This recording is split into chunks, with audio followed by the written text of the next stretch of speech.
There is a debate raging on the state of minorities in India. Viewers, Union Minister Kiran Rijij's statement that minorities in India receive substantial government support and protection has triggered a meltdown. Asaduddin Owaisi has taken on the Mantri and claimed that minorities are not even second-class citizens, but hostages. Let's look closely, viewers, at Owaisi's claim and examine the realities he conveniently ignores. So, viewers, first things first, Owaisi's hostage analogy is a deliberate exaggeration meant to inflame sentiments, nothing else. India's framework for minority protection is not just comprehensive, but in many ways unparalleled globally. The Ministry of Minority Affairs, a dedicated government body, exists solely to address the welfare of religious and linguistic minorities. It oversees schemes like scholarships, skill development programs and projects tailored for minority communities. Now, can Owaisi answer why minority status is not accorded to Hindus in several states where they are a demographic minority? He won't. Viewers, the Constitution of India dismantles Owaisi's narrative. Article 25 and 26 guarantee freedom of religion and the right to manage religious institutions, ensuring minorities can practice and propagate their faith without interference. Viewers, these provisions are not mere platitudes. They are enforceable rights backed by decades of judicial precedents. It's all there. You can go and check. For instance, the Supreme Court has consistently upheld the autonomy of minority institutions, granting them exemptions from certain regulations that majority-run institutions face. Now compare this to over 1 lakh Hindu temples under state control, where government oversight often dictates management and revenue, a burden rarely imposed on mosques or churches. If anyone is hostage to state overreach, viewers, it's the Hindu community in this context. Owaisi's claim also sidesteps the persistence of the Muslim personal law that governs marriage, divorce, inheritance for Muslims in most states, despite the Supreme Court's nudge for a uniform civil code, the UCC. Viewers, this retention of Sharia-based laws reflects a deference to minority sensitivities, even when it clashes with calls for legal uniformity. Now, Hindus, by contrast, have been subject to codified personal law since the 1950s. So, where is the hostage status in a system that preserves such legal autonomy for Muslims? Where is it? On reservations, Owaisi's rhetoric crumbles. Muslims are not excluded from affirmative action. Numerous Muslim communities are included in state and central OBC lists, granting them access to reservations in education and government jobs. The Sachar Committee's recommendations, you would remember, often cited by Owaisi, led to targeted welfare schemes. Yet, Owaisi frames Muslims as, you see, systematically marginalized, ignoring these tangible benefits. Viewers, Owaisi's hostage label is not just factually baseless, it's a bid to instill fear and alienation among minorities. His selective amnesia about the protections, constitutional, legal, institutional, for minorities reveals a strategy rooted in convenience, not truth.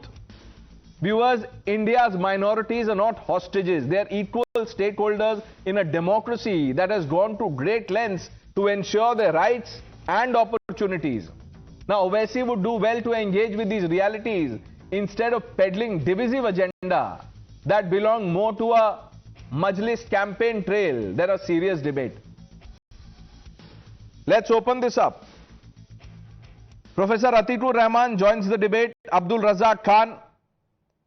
Abdul Razak Khan, you're member of the Waqf Board in Karnataka. What do you make of this war of words between Owaisi and Rijiju?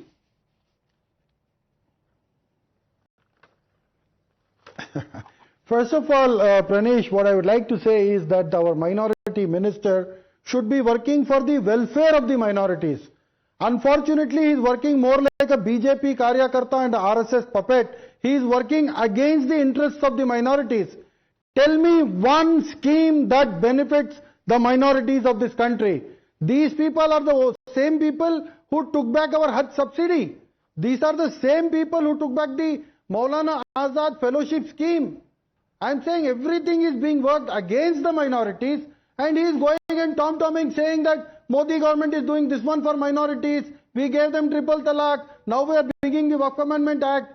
By the Waqf Amendment Act, will there be any one person, one Muslim in the country who will be benefited? Hindus are being enforced on our institutions. Okay. But we are not allowed in their institutions. Okay. Somewhere if Atikur one Rahman- Muslim offers namaz, he's Right. been booked on grievous charges. Okay. Atikur Rahman, are minorities, worse than second-class citizens or hostages, as Owaisi would have us believe? Pranesh, if you want to prove that Mr. Owaisi is a liar, just answer my two questions. Number one is 5% reservations to Muslim minorities in Maharashtra were granted by none other than the Bombay High Court 20 years back. I repeat, 20 years back. Every government which came to power, including the Congress, denied that. The present day government, they have given this particular charge to the Tata Institute of Social Sciences to study it and see where the Muslims are, and then they will be granting this 5% reservation. Secondly, the minority status of the Aligarh Muslim University is challenged tooth and nail by the central government in the Supreme Court.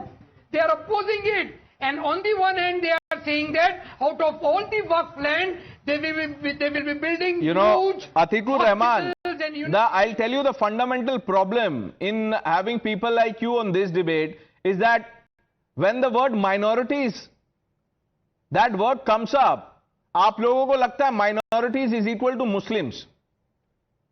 That's the problem. तो शुरुआत ही गलत है. अब मैं आपको पूछता हूं, आप मुझे yes no बोलिएगा और just nod your head. Is there a separate ministry for minorities? ये hostages के लिए होती है? Are there safeguards in the constitution? Yes or no? बताइए. No, let's talk about the laws. 1 minute, sir, 1 minute. Criminal laws तो same है. Civil laws क्यों अलग है? बताइए. You will have no answer. Dr. Ranganathan. नहीं, देखिए, before I come to the nub of the issue, I want to take 10 seconds because, my good friend Atikur Saab, I really respect him as an Islamic scholar and he always answers truthfully. So here is a question I'd like to ask. Atikur Saab, do you believe that we as Indians, our institutions, Indian institutions or Indians, have a moral obligation to give reservations to the Dalits?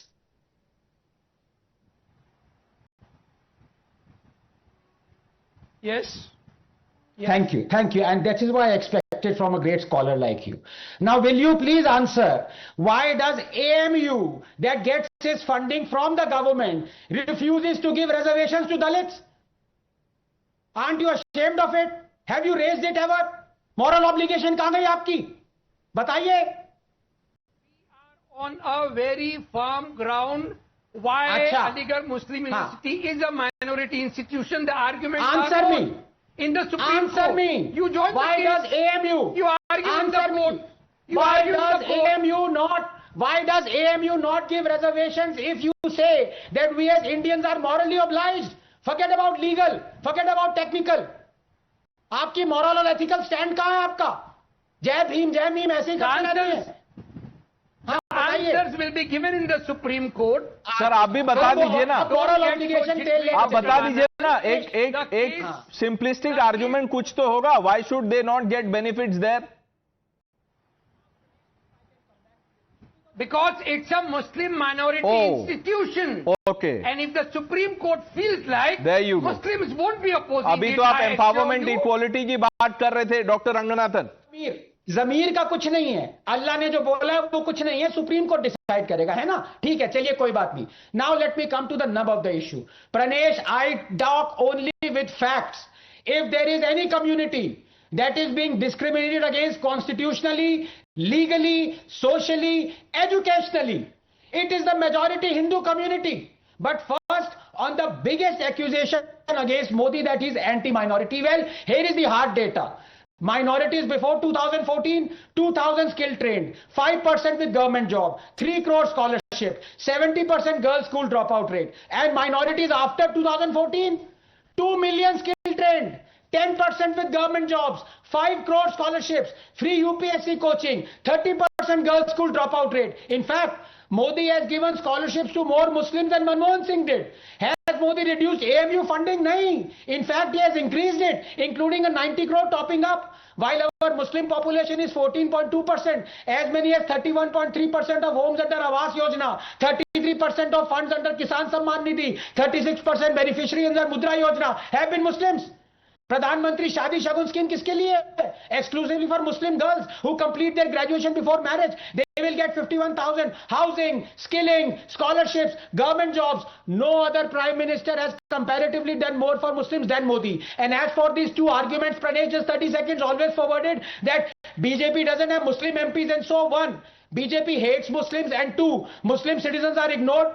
By that still logic, the Congress does not have any homosexual MP, so does it hate homosexuals? And number two, Owaisi is a Muslim MP, so does he ignore the Hindus of his constituency? And also, he is wrong. Muslims and Christians actually have been appointed to Hindu temple board. Takeshwar dekh lijiye, Tirupati dekh lijiye. But finally, let us look at the condition of Muslims in a state that has never been ruled by the BJP and whose present and past chief ministers have gone out of their way to appease Muslims. Bengal. In Bengal, Muslims are poorer than any other community, with their population growing twice the rate of Hindus. According to the periodic labor force survey, only 13% Bengali Muslims have regular salaried jobs. Figure for India is 22.1%. Right. 35% Bengali Muslims work as casual laborers. Figure for India is 24%. Muslims in Bengal earn 27 to 40% lower than Muslims rest of India. But look at the Muslims in BJP-ruled Gujarat. Their rural per capita income is higher than Hindus. They occupy same percentage of higher government posts as their population share. This is from the Sachar report. Their literacy rate is 6% higher than national average. And name me, finally 10 seconds. Name me one constitutional act or law that is against Muslims. On the other hand, there are 4 acts that are blatantly against Hindus. Place of Worship Right. Act, Waqf Act, Endowment Act, RTE. Bolna aasan hai. But the fact is, under Modi, Muslims have the Okay. first claim to kurta pajama. Nikhil Jain, do you endorse what Owaisi has said? Can I please come? See, I'm not going to endorse every single word of what he says, but yes, I do endorse the broad sentiment that he talks about. And let me give some. Okay. Broad sentiment. No, no. So one, let's break it down. Broad sentiment is that minorities are hostages in India, right? That is what you're endorsing. Broad sentiment, no. That's why I said I don't endorse every single word of it. His broad sentiment is that this government does not treat minorities fairly, and all he wants is for minorities to be treated in the manner that the Constitution of India prescribes them to be treated as. And that is a sentiment I 100% agree with, because the BJP, they may or may not have a single member of parliament as a Muslim or a Parsi, and let's not care about that. Let's care about the fact that there are a number of laws for different minority communities, yet only we talk about Muslims, as if only Muslims have these special laws. You have laws for Parsis, you have laws for Christians, you have laws for Sikhs. You have a Sikh Gurdwaras Act. But that's the argument. Minorities is equal to Muslims only नहीं होता है. ये तो क्या बोल रहे हैं आप, तुषार?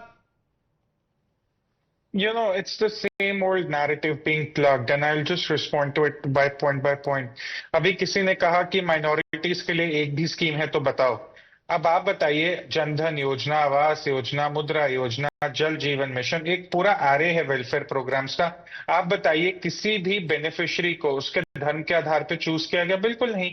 11 साल हो गए, जो भी सेंटर से वेलफेयर आ रहा है, आयुष्मान भारत के कार्ड ले लीजिए, क्या परिवारों का धर्म देख के उनको आयुष्मान कार्ड दिया जा रहा है? बिल्कुल नहीं. फिर आया वक्फ से मुसलमानों को क्या फायदा है?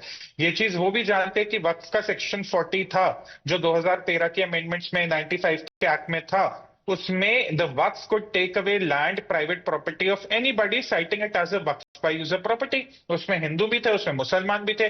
तो आज अगर मुसलमानों के पास वो राइट है कि वो कोर्ट जा सके, तो उनका ही फायदा है. तीसरी बात, यहाँ पर बात आ जाती है कि somehow they are being held hostage, somehow their institutions are being taken over. आप एक बात बताइए, मंदिरों पर सरकार का कंट्रोल है. सरकार में तो मुसलमान भी हैं, हिंदू भी हैं, सिख भी हैं, ईसाई भी हैं, जैन भी हैं, बुद्धिस्ट दिलचस्पी है। कोई हिंदू तो खड़ा होकर नहीं कहता कि हमारे इंस्टीट्यूशंस मुसलमानों ने टेक ओवर कर लिए। तो ऐसी बात अभी सामने इस पैनल पे क्यों कही जा रही है? Pranesh, at the end of the day, we have to remember that the Congress's politics, OAC's politics, it's all about pushing the minority community of Muslims into a corner to be only used as vote banks. They do not No. care about their development, their upliftment. Well, It's Tushar, that while simple. that may be the case, why are these, these people or this ecosystem trying to push facts to a corner? I have a problem with that. Abdul Razak Khan, can you counter on facts, sir? Bataiye, which scheme is anti-Muslim?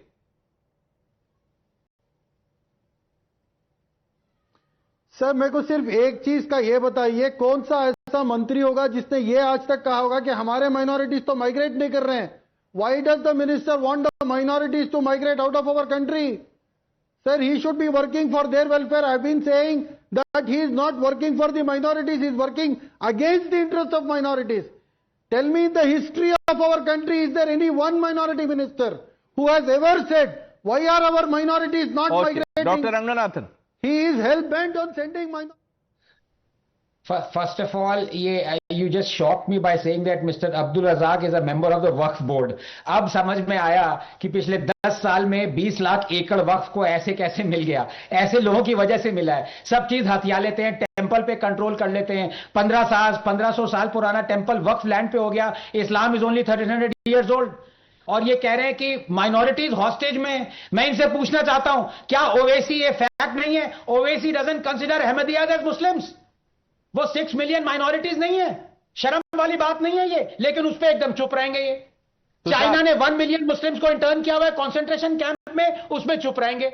Israel पे चिल्लाना शुरू करेंगे. वही कहते हैं, जो बिका हुआ आदमी होता है ना, उसका चेहरा दिखा देता है कि वो बिका. Tushar, you have the last word. Again, people of the minority community, especially Muslims, should remember that they shouldn't be used as vote banks by selective parties as they have been for the last 7 decades. This is my appeal to the Muslim community of India. They are Indian citizens. No one can take that away from that, irrespective of the rumors the Congress party or people like Owaisi float. And they are as much economic stakeholders in the development story of this country as anyone. So they should stop being, treated as vote banks and actually being considered as citizens for once. Okay. Let's leave it at that. The war of words between Owaisi and Minister Kiran Rijiju is still on. Let's see how the larger ecosystem or, the opposition responds to this debate, whether or not minorities are treated as hostages in this country. I thank all of you for joining us. The News Hour with Navita Kumar on the other side.